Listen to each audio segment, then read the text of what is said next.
Hello అండి, ఈరోజు మన ఛానల్లో ఒక స్పెషల్ రెసిపీ వీడియో అనేది పోస్ట్ చేసేస్తున్నాము. టేస్ట్, హెల్త్ వైజ్ అదే అండి కరివేపాకు పచ్చడి అనమాట. మీరు కనుక ఎప్పుడు రెగ్యులర్ పచ్చళ్ళు తిని బోర్ కొట్టేసి కనుక ఉంటే ఒకసారి ఈ కరివేపాకు పచ్చడి అనేది ట్రై చేయండి.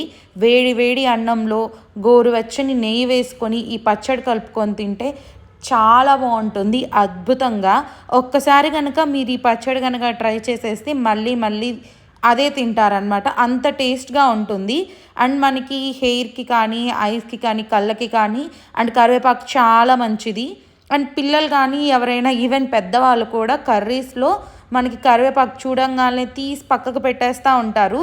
అలాంటి వారి కోసం ఈ పచ్చడి ఒకసారి ట్రై చేసి పెట్టండి. వాళ్ళకి కరివేపాకు అండ్ డౌట్ కూడా రాదు, అంత టేస్ట్గా ఉంటుంది. ఒకసారి తెలిసినా కానీ తినేస్తారు.